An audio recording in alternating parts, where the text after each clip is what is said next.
Hi, this is James from Tabletop Gaming Guild, and today we're going to take a look at 8-Minute Empire. This is a game that is published by Red Raven Games and designed by one of my favorite designers, Ryan Lockett. This game plays between 2 to 4 players, and it plays about 8 to 20 minutes. So they did update it, so it's not 8 minutes or so, it's 8 or 20 minutes, which is more accurate. But let's go ahead down to the table here. I'll give you a general overview of the game, and then we'll come back and I'll give you my final thoughts.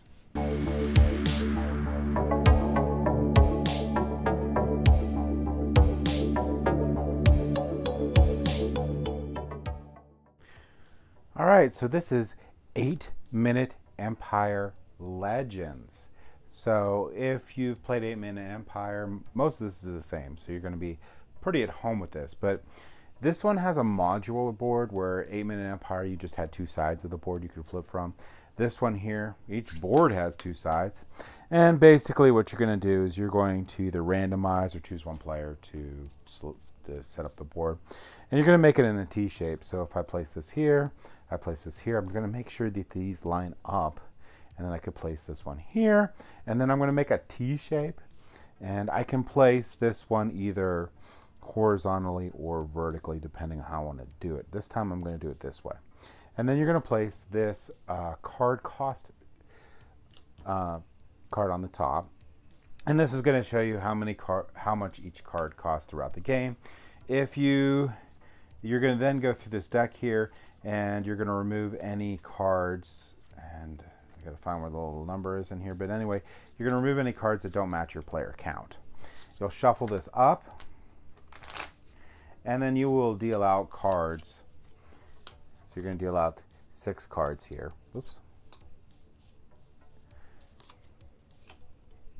And right off the bat, if you've played 8-Minute Empire before, you're going to notice that there is some difference in here. I'm going to scoot this down so you can see this a little better. But right now, you're going to notice that there's no set collection in this game. So this game here, you're going to basically gain points potentially on the cards that you get here, but you're also going to get points for area control or majority control on this map. So the majority of your points are going to come from, well, potentially the majority of your points are going to come from every region that you can control. So you have the most of these little cubes in that region. So you'll get 1 point per region you control. And you also get 1 point per continent you control. So if you have the majority in this one, you get 1, majority in this one, you get 1. That's how the bulk of your points are going to come in for the game itself. And to start out the game, you're going to get one of these cards here. This is going to be your victory point counter, so everybody's going to get one. And basically this is going to show you the what you can do and the victory points that you can get in the game. So like I said, 1 point per region, 1 point for island. If you have the most gems, you're going to get 2 points. I did forget about that. There's some cards with gems and different ways to get in those. And then this shows you your movement over water costs an additional thing. So in the previous game, when you had movement, you'd have to have a sail ship icon in here. On this one, you don't. It just costs an extra movement to move over water. So that's that. The other thing I always like to include in this game here, like in 8-Minute Empire, it's a 2 to 5 player game. This is a 2 to 4 player game. So I like shuffling these up and handing them out, and these ones will give you asymmetric powers throughout the game, so each player would get their own. If you're playing it for the first time, probably not play with these really cool characters that you can have. I'm going to show them to you real quick.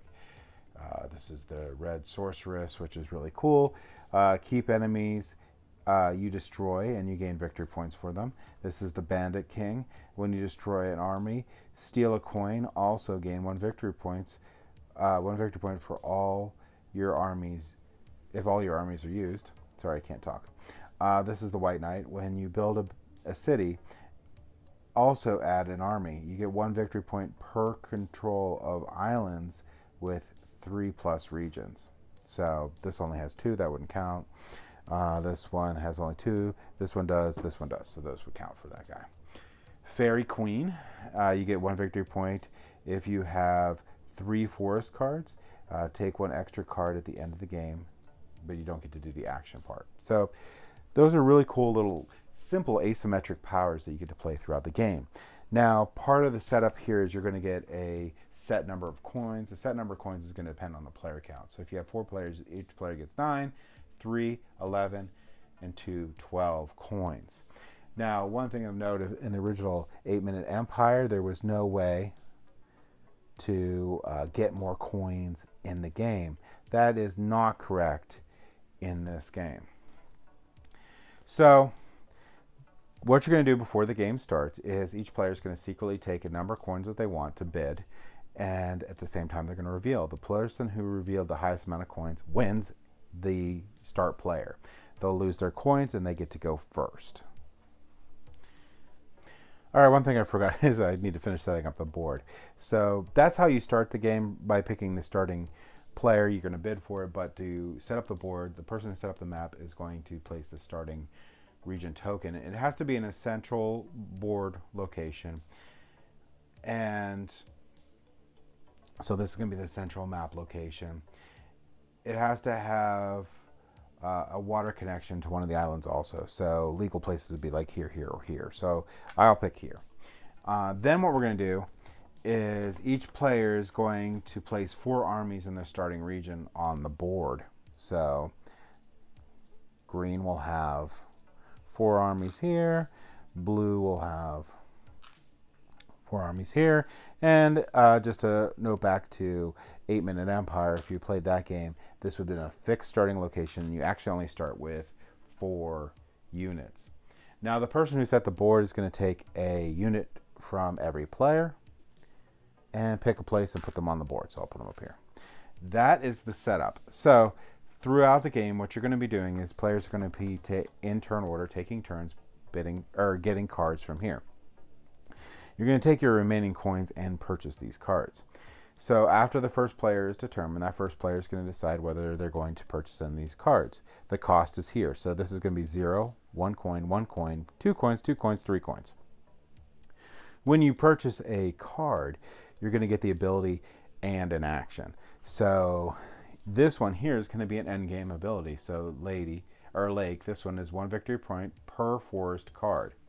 So you can, on the bottom here, you can do your action. You can either place 2 units. You're going to have to place the 2 units in the starting place or wherever you're going to build one of your little cities, which are really cool in this version, after you've built it.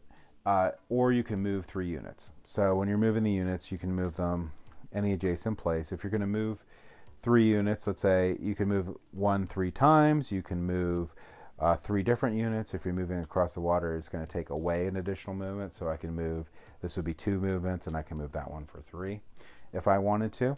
That's this. This one here, this symbol here means that I can destroy any unit on the board. This one here lets me build a city. So I can build a city anywhere where I already have units at. And then I can spawn units from that city, which is really cool. This version really simplified the action portion on there. You don't have to worry about like specific cards for sailing or whatnot. But I think I just went over all of them. Yeah, you got the destroy, the move, the place. That's going to be the big thing on here. The other thing you're really going to be looking for, because in this, oh, here's some gems in here. The other thing you're really going to be looking for in this game is going to be the top portion. In the 8-Minute Empire, it was the select collection, but in this version, you're going to get an ability on the top there, and the abilities are all listed in this here. So it'll tell you what all of them do, like flying.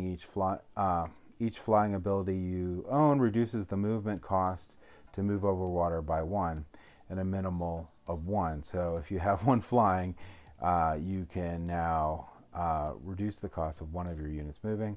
If you have 2, you can reduce the cost of 2 of your army movements using, but it still costs 1 movement. The gems are for set collection. This one actually will allow you to gain coins, which is really cool.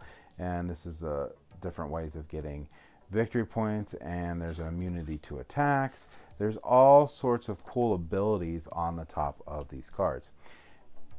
So this version here is really good to go through a game first, so everyone gets used to the different things that can show up and affect the game as you play. And then after that, people get a general idea of what abilities each person can get and the flow of the game. And the game will end once everyone has a set number of cards. The set number of cards is set by player count. Then the end scoring will happen. And again, for every region that you have control in, you'll get 1 point. For every continent that you have control of, you'll get 1 point.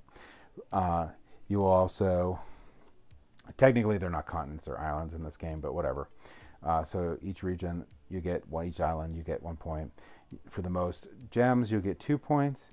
And of course, if you have any cards that give you victory points, person with the most points at the end of the game wins.